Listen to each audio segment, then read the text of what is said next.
Hey, I'm Paige McPheely, CEO and co-founder of Base. Hi, I'm Liz Prue, VP of Marketing at Base. Natalie, can you tell us a little bit about how you communicate with Paige on a daily and weekly basis? Absolutely. So day in and day out, we are communicating on Slack for the little things. We don't really ever email each other except for when I send her a digest every day. And that is something that I send through Base.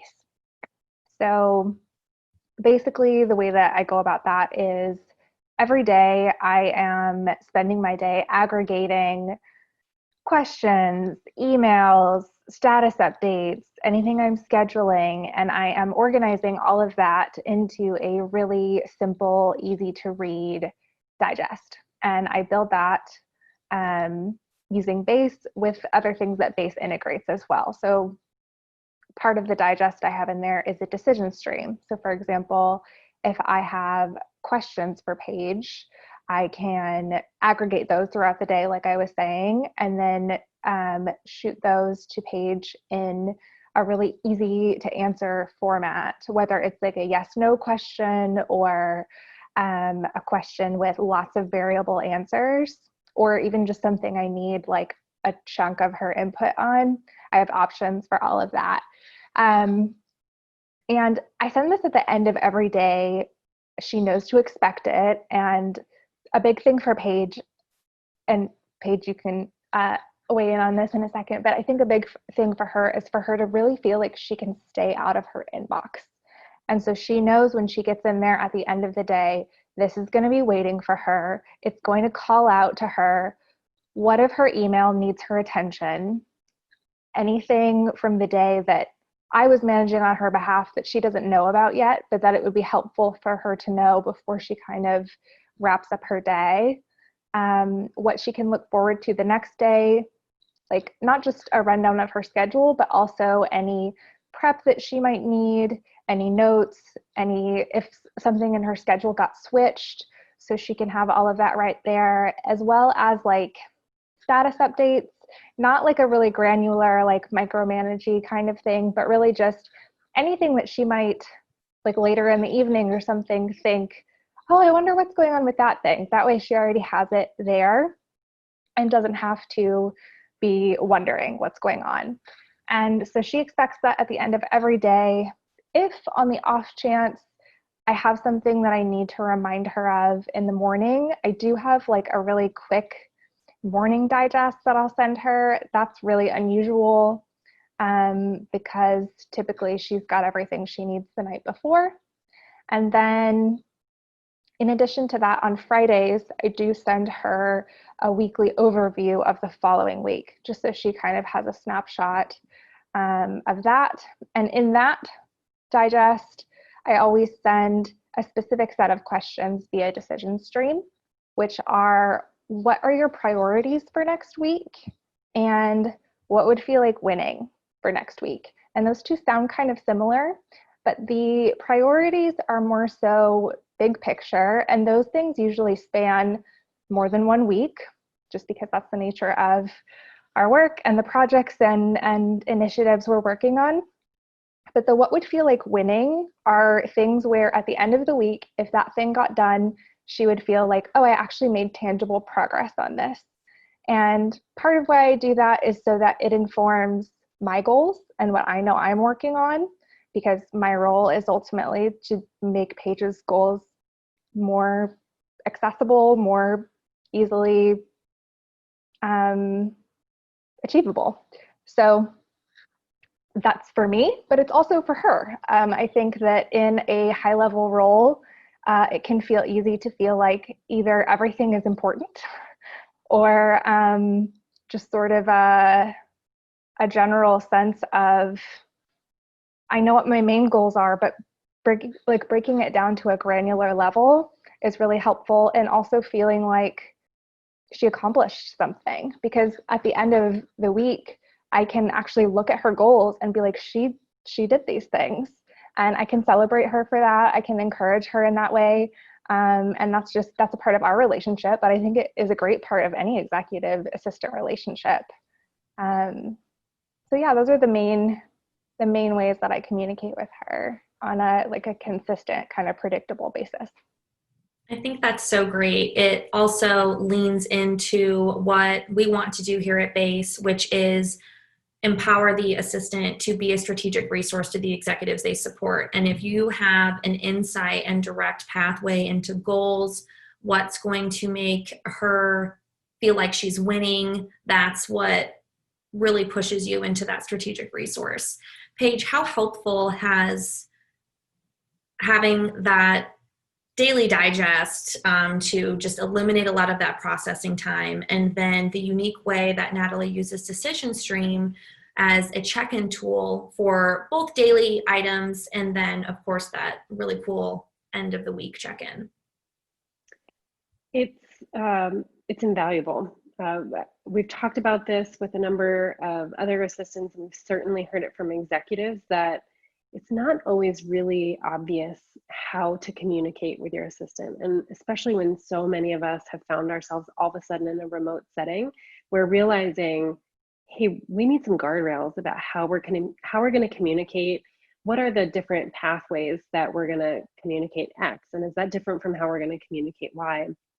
And as much as I love as much as I love watching digests grow as a feature that we've built in Base, I think something that Natalie and I were a little bit pleasantly surprised with is how us processing both the preparation and the receipt of digest has helped us in our larger relationship think through, how do we want to communicate? What is the flow of information back and forth from one another to make sure that both of us, that we each have the right context to make decisions and to act without feeling the need to really, really share every little detail and go into the nitty gritty about everything with every single situation. And so that helped me to figure out, okay, instead of us using our one-on-one time every week to talk about really tactical things, we cover that in our daily digest.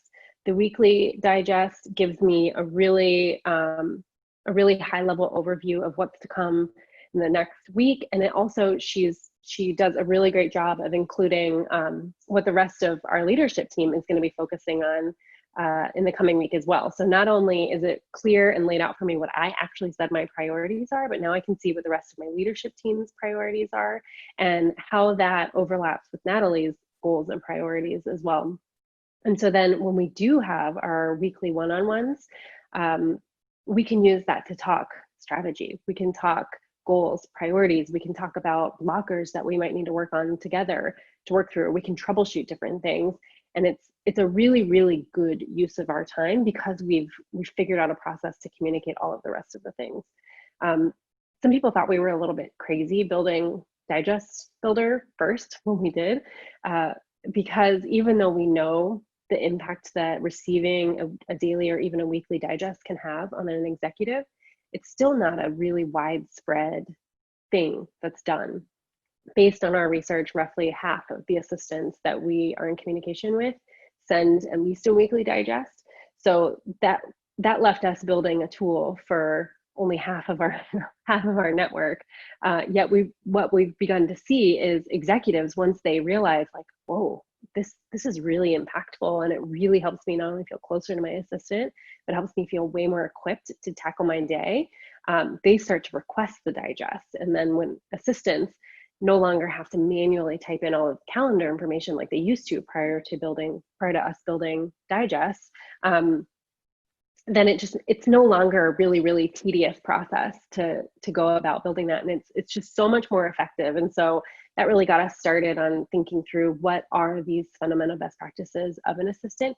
How can we layer that into the foundation of the software that we're building so that if we look ahead 5-10 years, technology is not scary anymore. It's actually the base of how we do this job every single day. No pun intended with base there.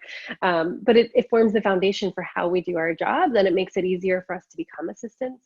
It makes it easier for us to work with assistants so that now we're not just talking about C-suite that has assistants. We're talking about really any knowledge worker has access to an assistant, and it's not scary or overwhelming. It's a really fruitful relationship for everybody.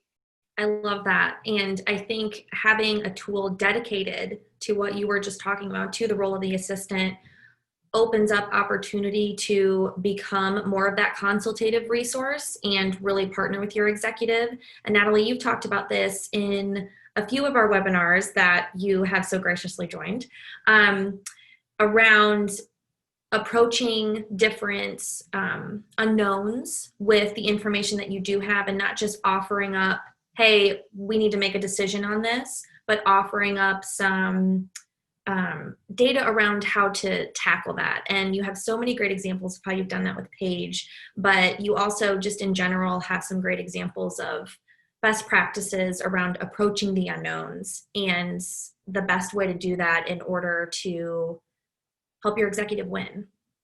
Can you talk about that a little bit?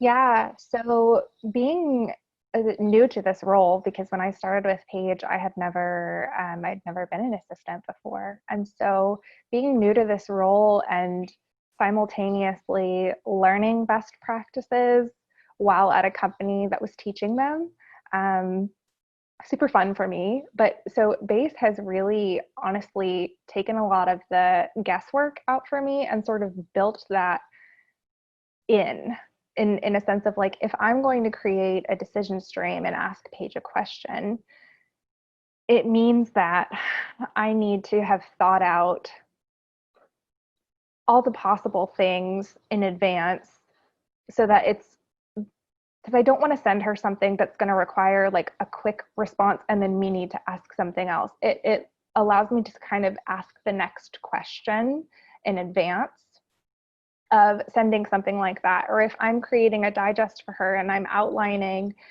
whether it's her schedule or status updates or whatever it is, it means I want her to have the most current information, the most complete information. So it kind of necessitates that I make sure that I'm bringing her solutions instead of problems.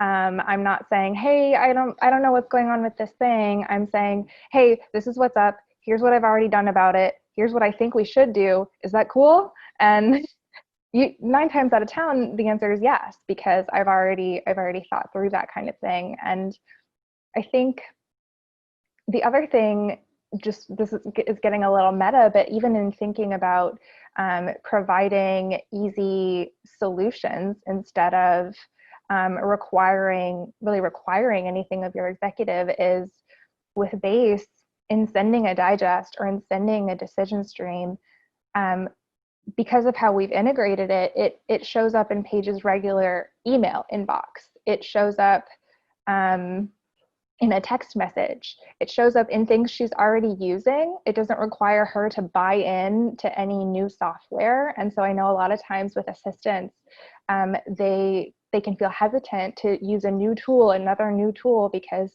you know, they've been burned by trying to integrate something in the past, and their executive is like, I don't want to deal with that. Either I don't want to learn it, or I don't want to pay for it, or whatever it is.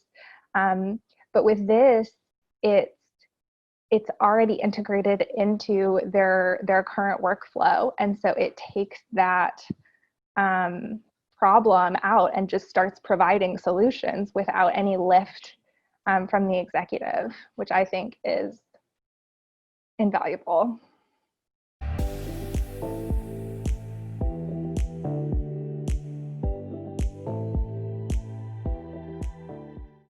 Okay. We would love to walk through an example of how you tackle the unknown. How do you approach new projects and situations? If you could share with us, that'd be great. The first question I ask when I get a new project is, and Adam and I have kind of come up with this over the years together, is who is going to do it? Because it's not going to be either one of us. So that's usually our very first question. Anytime we start a new company, a new project, it's always who is going to do it? Do we have that person internally already? Great. Can we give them an opportunity to tackle a new project? Awesome. Or do we need to go outside and work with a third-party vendor or make a hire? That's usually the first line of questioning. And then I usually like to go immediately to what is the desired outcome and what result are we actually looking for here with whatever the new project is, or a new idea that comes across my plate or in my inbox. So I like to think I like to ask Adam specifically, or anybody that I'm working with, what is this result that we're looking for? Because once I know the end goal and why we're doing that and how that aligns with the overall company vision, mission, then I can do all of the research, get, all of the information that I need, go through my own interior laundry list of questions, gather all of the data, and come up with a plan on how to execute that project. But I need to know exactly what the vision is and why we're doing it first. Perfect. I think that this concept of reverse engineering, and if you understand the true goals and objectives for whatever the project or task at hand will be, then it makes it so much easier to work backwards and figure out where do you start.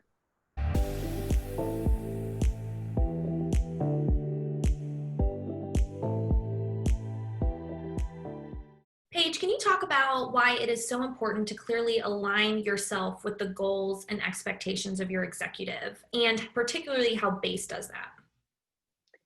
If we're thinking about what really separates the good from the great executive assistants, to me, it always comes down to aligning your role with that of your executive.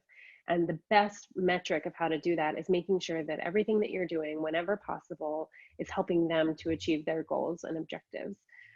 This is one of the fundamental beliefs that we took when we started building BASE, to try to layer that in as the foundation of the software that we were building. No one had ever created software for assistants before, so we knew if we were going to do it, we needed to do it right, and we needed to do it with best practices in mind. And so absolutely everything that we are baking into BASE is built with the intention of not only making sure that you're keeping your priorities aligned with your executives, but that you're also able to communicate that in a clear, efficient, and beautiful way.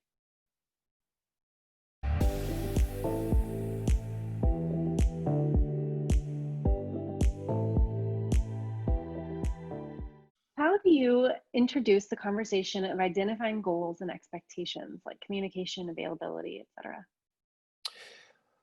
For me, it's really more of a perception, or at least a perspective, I like to say. Meaning, if I'm coming to you as an executive to help you, to help the business, to help the company, there should be an intention around that, and that intention has to do with my professional development. So that's one of the things that I teach a lot. For instance, when I teach is you have to get back to why you come to an executive and why you want to help an executive in the first place.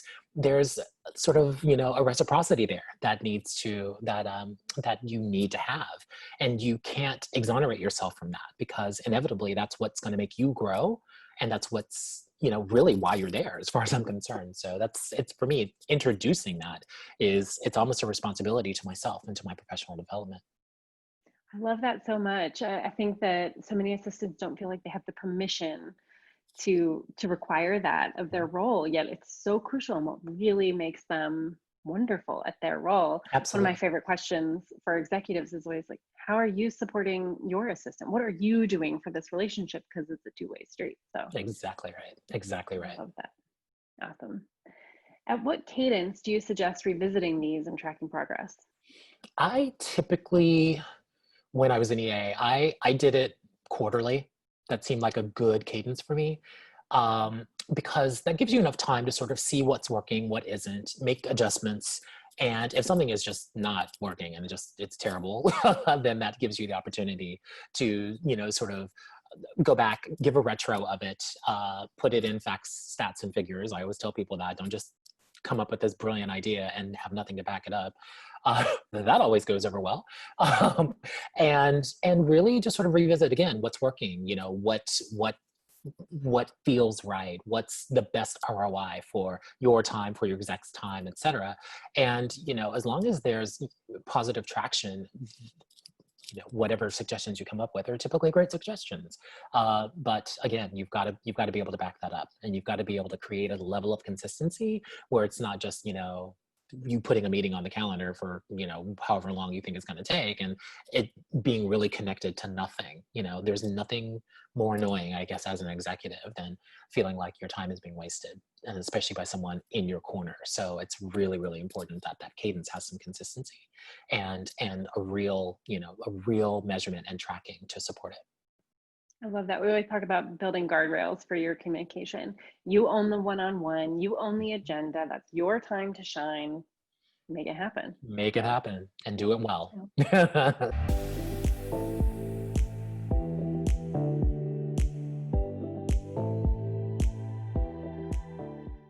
Could you please define what it means to be a trustworthy source and why this is so important? Of course. I think trust for sure is definitely written into the job description in not so many words. So when I thought about this question, words like consistency, reliability, flexibility, and the most important to me is accessibility. So it is always very confusing to me when someone approaches an assistant and they're not helpful. It is literally our entire job. I always tell people I am a customer service agent at the end of the day.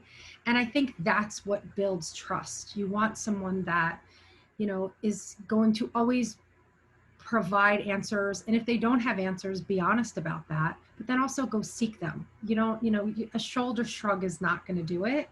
And I think that has to happen both with your leader first and foremost, but then it has to spread both to your immediate department, kind of their directs, structure in every department and every company is very different, but I call myself an octopus, you have to have arms. I know I have all these ridiculous things, but it's really the way that I think about it. And trust is so inherently important, and it's going to be different for everyone. Again, I think starting with your leader is super, super important because he's got to trust you, because then he's going to tell others to then trust you. But that's got to go all the way from him to, the gentlemen or ladies that, are in our mailroom and our facilities. And, as assistants, we touch so many people, and we need to be a resource. So we need to be trusted by the resources as well. And I think that's sometimes where we lose the touch points, is you're scrambling. But if you already had that inherent trust with the people you need to rely on, then it's just going to make it easier as you go up the chain. I love that so much. I think if you look at the core of the group of assistants within an organization, the amount of knowledge that they retain, what a single source of truth that is, and what would happen to that organization if they weren't there holding that knowledge, and to be a representative of that knowledge, I think it can be so powerful. Yeah, and I think that's where the openness comes from. You have to be certainly focused on what I call my daily tasks, but there's so many other things that are not written into your job description that are also equally important, and it's going to be different at every place. For me at my last job, it was literally the FedEx driver, because I needed to have his number and a way to reach him, because a part of our responsibility as a company was shipping influencer packages, where now, it's, it's a number of things, but it's really the events people in the LinkedIn office in New York, because they have all of the knowledge and they have access to conference rooms that other people do not. Right, it's those little things, you gotta know all the tricks. Yeah. So it's, leader first, obviously, because he or she is the person that hired you, and, is going to also kind of preach your gospel, but then they're the people below them, or adjacent to them, below them, above them. I mean, you need to be a people person in this. And then the other thing that I wrote down is that this job really isn't about us. It's really about everyone else that we serve. And I think if you go in with that mindset, that's where the trust is, because you got to leave your ego at the door for sure, and make sure that whatever's necessary, nothing is beneath us. And I think that's sometimes where people get tripped up, is that they get a little comfortable. And I did too, 20 plus years later, I can say that. And I know you've had a lot of experience as well, but you really have to look forward, sideways, up, down, behind you, and bring all of that knowledge with you. And also, just because you've had this amount of experience or years or whatever, doesn't mean that a person younger, or whatever, I think sometimes we take some of that for granted. because there's a lot of really young people in the industry. And I think you have to listen to everybody who has a piece of advice and just make the best decision for your environment. There's definitely a level of proactivity. I think what I've developed, with a lot of years in the business is that you have to kind of think a few steps ahead. And sometimes the younger generation is just conditioned to kind of wait for information. I see it, with my niece, who's a genius, by the way, but she just waits for you to tell her something. And I'm like, just go, like they have this fear of toes being stepped on. And I think the best way to do that is to just move with purpose, obviously, but have some confidence in what you're doing and also seek help.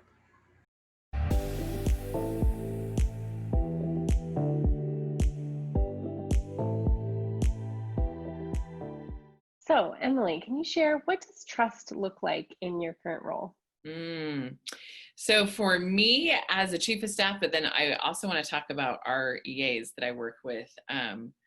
I think trust is so much of being able to translate. I think that actually is the word that I think embodies trust the most in these roles, in these support roles, is being able to translate the needs and the goals and the vision of all the different parties, but especially the people that I'm reporting to, working with, and casting that conversation broader. And then being able to get that influence and that buy-in on behalf of the people that I'm working with or for, keeping the confidences that need to be kept, but then filtering out what needs to be filtered and passed along. And so I think those like translations, filtering, influence, I think that's what it looks like, sounds like, feels like when there's great trust in this role. I love it. Yes, that's it. I just completely agree with everything you're saying. And I think so much of that springs into businesses' larger goals and objectives. And you can't do any of that. You can't directly contribute to that without the trust. Totally. Well said. Yeah. And the ownership, I think with that translation and filtering and is owning my executives or the people that I'm working with, like whatever is important to them, I own it as if it's most important to me, and that I take complete ownership, think through my best thinking, because that's why I'm hired to be in this spot, is they want my best thinking to their quasi thinking, like they're thinking through all these other things. So me put my ownership on it as well. Yeah, I think that's what separates the good from the great too, for sure. Yeah. Because this is for an audience of eager to learn EAs, what best practices would you offer in laying the foundation for creating trust and building upon that groundwork? Yeah, so good. I think it's tricky when EAs are trying to interact and learn their executives. I think that's always the most fascinating, like 6 months to a year of figuring out how does this executive work, because the executives don't know how they work. That's like, how many missteps have I taken when I was like, would you prefer this or this? And they're like, I don't know. And that's my job. My job is to figure out what they prefer and not ever let them have to think about it ever again. And so I think we all get exhausted of questions. So I think one powerful thing is just being proactive and finding solutions and saying, I'm going to try this approach for the next little bit and see if this is helpful for our interactions. I'm going to try this approach, versus saying, if my EA were to come to me and be like, Emily, do you like it like this or this? And I'm like, I don't know. And I don't want to have to spend my time thinking about that. That's why I've invited you into my world to help me think through that.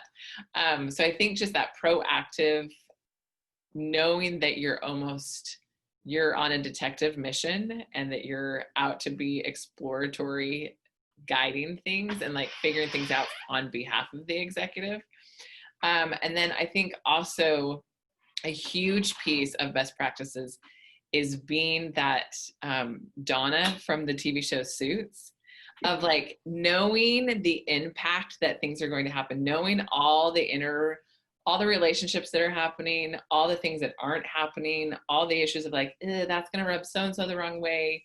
An EA is so powerful when they know when they're the eyes and the ears of all the things that executive has no idea about, and can say, oh, let's shift it this way. And it goes back to that translation and influencing of being able to know like what to bring forward, what not to.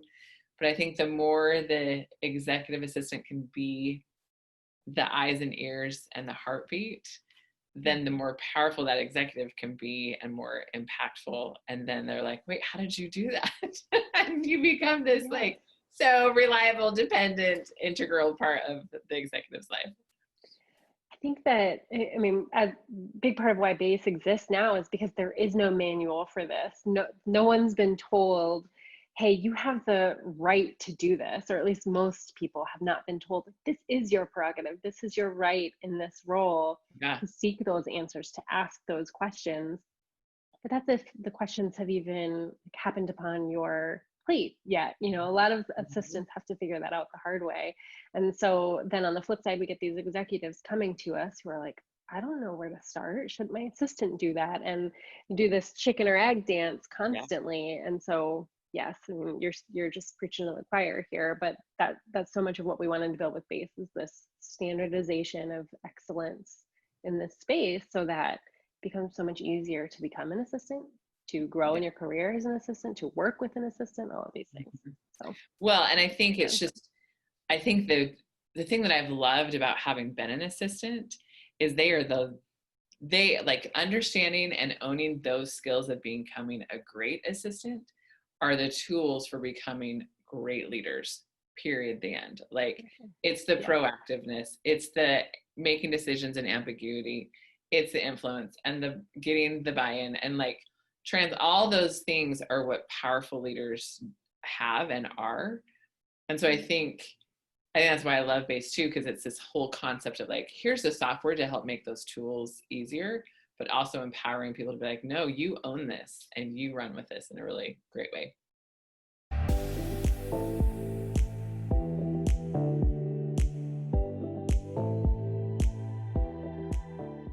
I'd love to hear how you've seen the assistant role evolve. Any specific use case that sticks out to you the most? Yes, and I think there's been a lot of evolution in the role of assistants lately. During a pandemic is especially prevalent, but seeing assistants take on more in the same allotment of time. Seeing a lot of assistants take on more executives under their umbrella of responsibility, not just two in some cases. We actually had a specific use case of an assistant going from 2 executives to over 10. And that's an extreme example, but seeing especially valued assistants who are showing great potential and impact being asked and tasked to do more.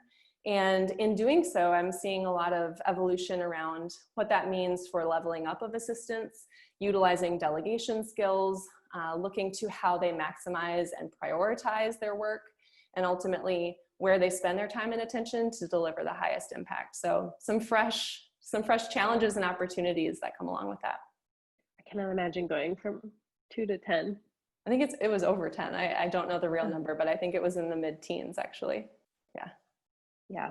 I do think that's the way of the future though, where we're going to see either more specialization amongst assistants, or we're going to see just people spread more thinly and they're going to have to do more with less. Yeah, and I think that brings to light, we see a lot of assistants get really good at a breadth of tasks, but really how do you hone in on the most important ones if you have a narrower allotment of time and still drive the impact with your team and with your executives? So it does take that prioritization to a new level. Mm-hmm. Thank goodness for tools and technology to help us do that. Yes, exactly. Okay, what do you believe has been essential in up-leveling in the assistant role? I love this question. I have seen so many assistants grow in their responsibilities, in their opportunities within an organization, and assuming that all the key traits are there, detail orientation, being able to think on their feet, strong problem solving and communication skills. One thing does kind of stand out to me in tandem with all those as an X factor, and that's really ownership over outcomes. So thinking beyond the nuts and bolts of the assistant role and seeing the assistant seeing themselves as a true partner to the team and to the executive, to say, I see a problem here and I've solved that initial problem, but I'm thinking deeper about what the root of that problem is, whether it's a clunky process or an opportunity that we're missing, communication that's not happening that would make us all more effective, digging to that root problem, asking why is this a problem, and then coming up with a proposal or solutions that help everyone. So seeing those skills show up in ownership has really correlated with seeing assistants level up and grow in their opportunities as well.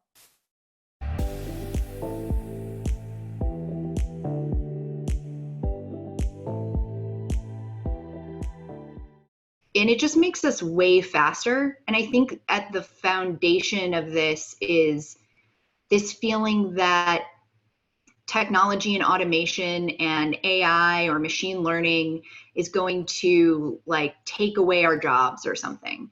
But what I've really found to be true is that the more I use technology, the more my time, I'm still doing the same work. It's just that I have more time to do that deeper, more strategic work. Yeah, exactly. I remember the first time I heard about a text expander, and it blew my mind, and it's probably almost 10 years ago now, but seeing some of the real power users and the way that they have a snippet for almost anything, like even their company name, if it's a longer company name, just anything that you're doing repetitively, it's such a game changer, and it's so easy and accessible for people to use. I love that example. Something about the word inconvenience. I think one of my hands is faster than the other, but for some reason, whenever I write inconvenience, it like, if I get it right, it's a minority of the time. So I have a text expander that just says apologies for any inconvenience. And it's like, thank goodness that's there, or I would never get through this word. I love that. That's really, really good. Well, that's exactly it. It's hacking, just so those things don't have to float around in your brain constantly. Thinking of it from you and your team supporting executive leadership with a certain standard of excellence as well. And I think that's a great example of how you use technology to do that. And I know from past conversations, you've talked about sending certain types of communication, not only to your executives, but to the various team members that roll up to your executive as well.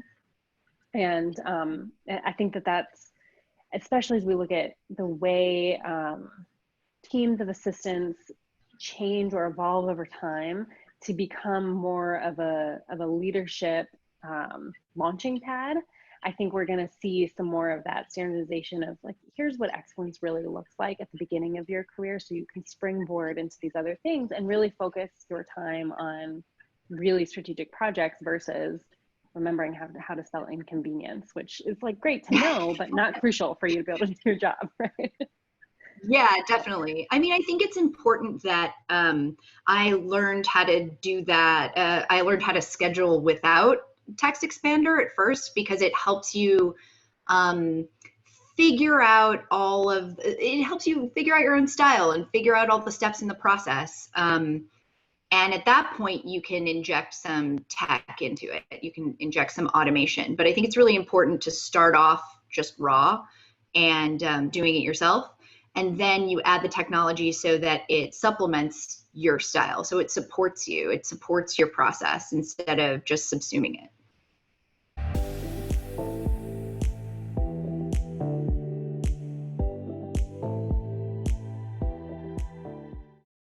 What expectations come with being detail-oriented, confident, and reliable in the face of chaos? And how do you measure your success against those expectations?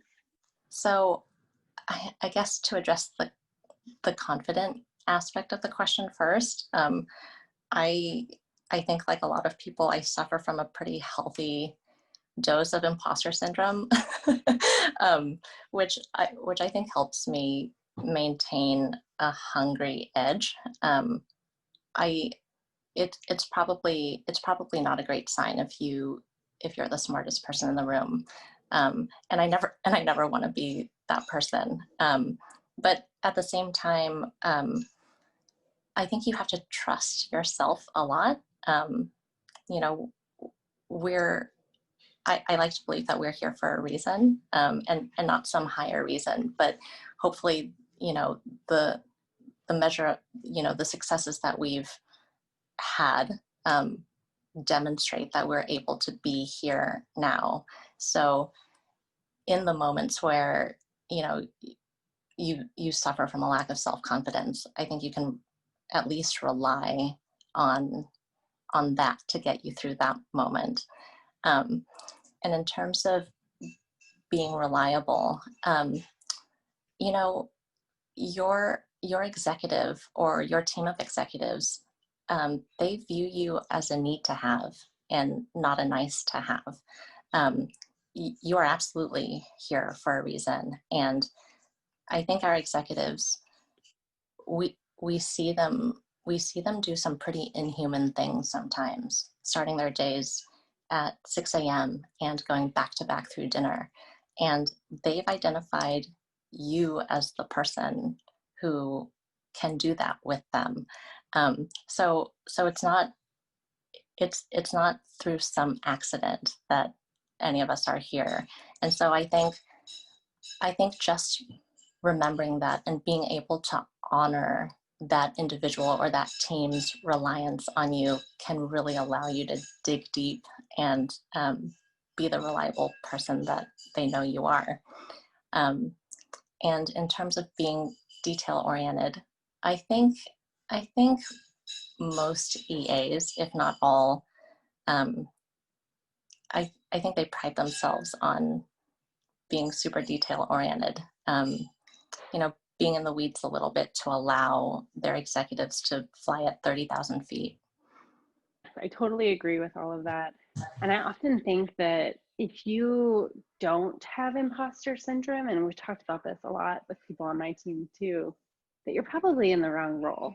Like, I think it's a good, healthy sign if you feel like, what did I do to belong here? Because oftentimes all we can see are the things that we feel are not good enough, or we don't measure up to it. And certainly had my fair share of imposter syndrome, but I think you're right. It keeps you hungry. It keeps you really, really focusing on proving yourself that you can do it. I love it.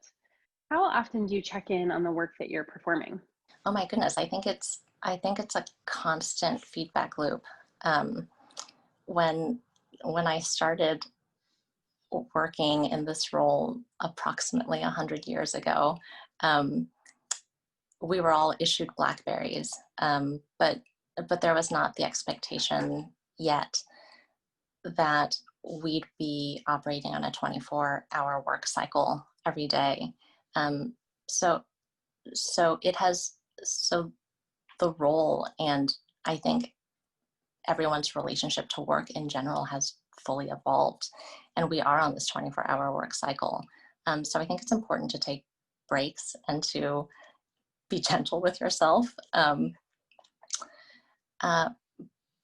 But checking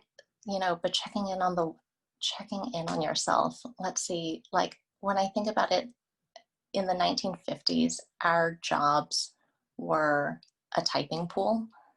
And if we time traveled back to that time and told assistants then what their jobs would look like today, I think they'd be amazed or flabbergasted, or they'd stare at us in disbelief. And at the rate of technological advancement,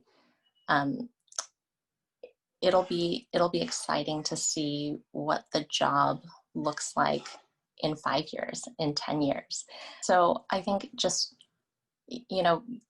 constantly gut checking the work that you do is really, really important. I'd love to hear you expand a little bit on how being detail oriented has evolved in your time in this role. Now that we are on this 24-hour schedule and we have technology at our fingertips, it's less important for us to remember every single little detail because we have tools available to us. We have, for instance, Dossier and Base that can store all of your executives' information and preferences. So it's not so important that you remember your executive social security number anymore, but what does that look like as we're able to outsource some of the rote things to technology? Yeah, so I think one of the things that I try to remember is everyone who talks to my executive has to talk to me first. And so instead of and so we have to almost serve as their auxiliary brains because they are going so fast, and I know that we're going fast too.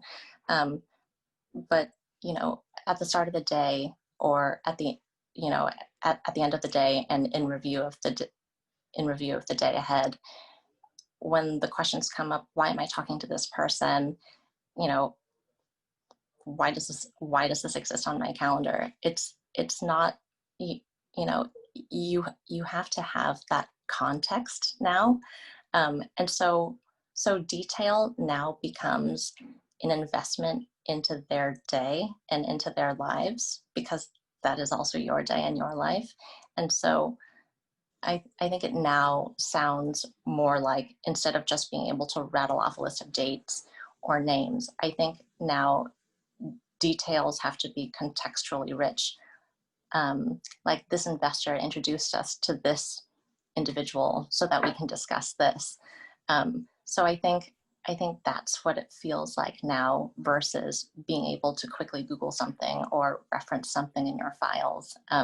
It's contextually heavy now. I love that you hit on the word context, especially in a remote setting. That's something where, you know, my assistant Natalie and I have spent so much time thinking about, because we've never worked in the same place. And so I'm having however many conversations a day, she's having as many conversations a day with other people. So how do we stay on the same page without just duplicating all of the conversations that we've just had? And at least in our setup, it doesn't make a ton of sense for her to be in all of the meetings with me, because I'd rather see her use her time for other things. And I think that's probably more enjoyable for her as well. But it's really forced us to think critically about how we share information back and forth with one another, so that she's able to make decisions, as many decisions as possible, without informing me, and vice versa. And I'm able to communicate the information she needs. Decision stream has been crucial for us to be able to do that, because it's so easy back and forth. And also the formatting of our daily digest has been really valuable. But I think the more, as we look at the future of this role, and if we're looking 5-10 years out, we're just in this shift now into remote, but what does it look like 5-10 years from now? I think context is going to be king. So I love that you're talking about that and thinking about it now. Yeah, you know, I really panicked when all of these calendaring software started rolling out, because such a huge percentage of my day had been to date that, just massaging the calendars. And so I really struggled, and I asked myself this question a lot, and I asked other EAs this, and I asked multiple executives this. I really wanted and demanded this conversation, because what would my job look like? I didn't want to become obsolete with a piece of software as powerful as it is. And what I think I have learned, and look, there are some executives who are really content with having support that calendars and processes expenses and books travel, and that's perfectly fine. And they just like they like a high touch version of that, a human that they can talk to and make those requests of. But I think there is a new generation of leadership who really views us as administrative business partners, and they are as tech enabled as the rest of us are. You know, they grew up being able to Google everything. And so I think when they think about support, it's less transactional, and it's more, how does this person think about this? And how did I spend my week last week? And do we need to do a full audit? And if my goals are X for this quarter, that's not an example of how I want to spend my day. My days should really look like this. And so, and you know, with anything, I know that some days will just feel like triage, but hopefully most days don't. And we can be more thoughtful and intentional about how we structure those days. I love that. I think I've heard this fear a lot of, either from executives saying in 20 years there won't be assistants, it's all going to be AI, or from assistants being fearful of new technology because of the fear it's going to replace their job. And it's just wrong. It's not going to happen, because we're going to see tech-enabled assistants who are able to be that much more strategic and that much more interpersonally connected to the overall business goals and objectives of the organization that they're a part of. And I think that drives ROI, that drives bottom lines for businesses, where I think instead we're going to start to see even more people supported by assistants, not less. And I'm really, really excited for that future. And it's because of assistants like you who are asking those questions and jumping on the bandwagon and learning new technology, which can feel scary, but to me, that still the gap remains, one that we're trying to fill at base. We can free up assistants' time, but the question remains what you do with that time to be more strategic, because it's not always super apparent. So just you sharing that story of what you've done to be more strategic is really awesome. Thank you. Yeah, of course. You know, I think it's such a relationship business, and those, you know, those are your relationships too. Those don't just belong to your executive, and that, you know, that becomes your network as well. Either they're investors, or they're companies that you invest in, or, you know, corporate partnerships.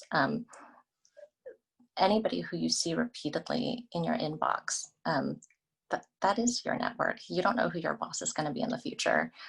So it's good to develop those and lend a really human element, and you know, really be extensions of the office we represent.